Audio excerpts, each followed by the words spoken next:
When you love something, you care for it, you care about it. And yeah, that's why I do the work that I do, because I love my people and I love my homeland, and I care about it and care for it, and it cares for me.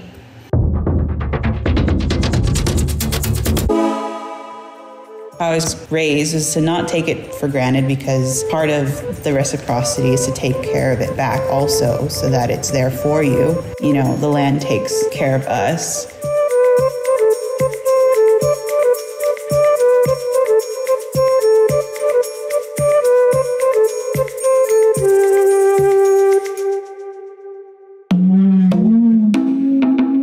Evolved in this place with, since time immemorial. This is where we lived and came to be, along with our plant and animal relatives that we share this place with. And so we just have like an immense amount of love and care for just the places, these special places, but also the plants and animals relatives that we share it with, as well as one another. And so we've been tending, caring, and loving for each other forever.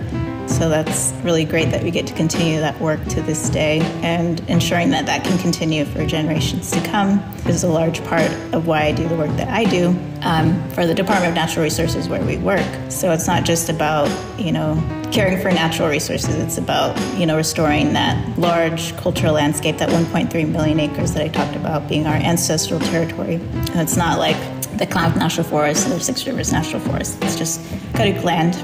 Someone made a comment the other day, working with a non-Indigenous person on some of our projects, and they were like, wow, y'all really have like this huge attention to detail. This knowledge has been a long time in the making, and I think that it's good to really try and thoroughly, apply it and really learn a lot from it. Like, we're definitely picking up something that's been, put down since time immemorial. So I think that that's, part of our survival too. Every place you go, there are going to be people who are from there, I think, who still care for it. And on a global level, it just I think it's going to take each place working with their own Indigenous people and just traditional ecological knowledge and making, changes on a local level that's going to make a global impact.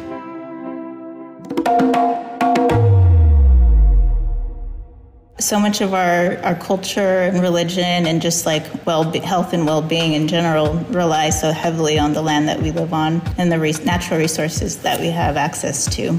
Physical, mental, and spiritual well-being all are so intertwined in the health of our forests and our species. It's really exciting to see places that you have done work on through prescribed fire or anything else. Continuing to go and see, changes is just really exciting. And especially seeing changes in the kids too that we get to work with and kind of see they're gain confidence in their skills and knowledge that they already hold, and then learning new things to add to that. When we've been able to go back to places pretty continuously for years, not just maybe once, and to see kind of the changes, I think that those are kind of ways that I feel like you can actually tangibly also see, them, plant species, for example, flourish. If there's only one, you won't want to take it.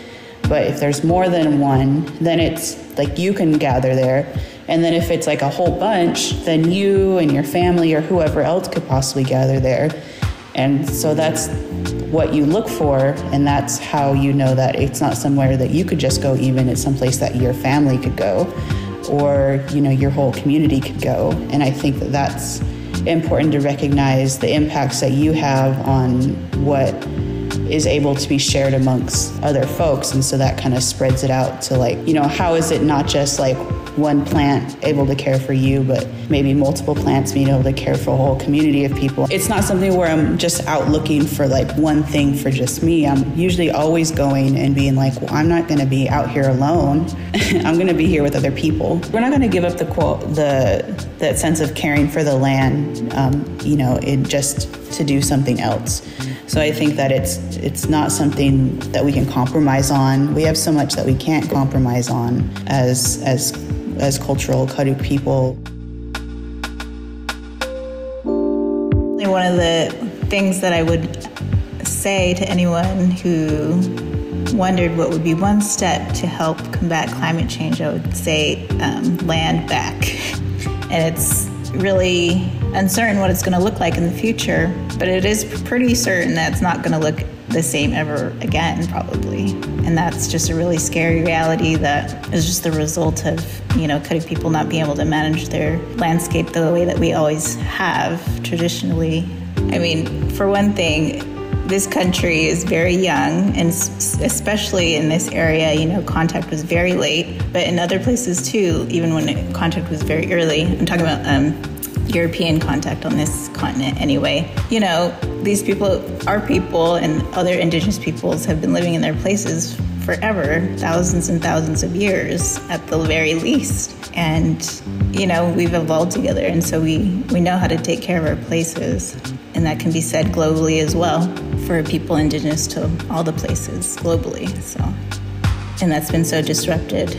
Part of what makes our work so special is the integration of traditional ecological knowledge and just the involvement of Karuk people at all levels of the planning processes of what we're doing. One thing that's been pretty cool on the recent project that we're working on is just trying to integrate as much as we can Karuk language, and specifically Karuk place names, because each place name carries a lot of meaning behind it, and also kind of an insight into what the place looked like at that time, or what it in some cases still looks like to this day, but in other cases based on the level of impact from mining or logging or any of these other extractive and destructive industries that have impacted our territory.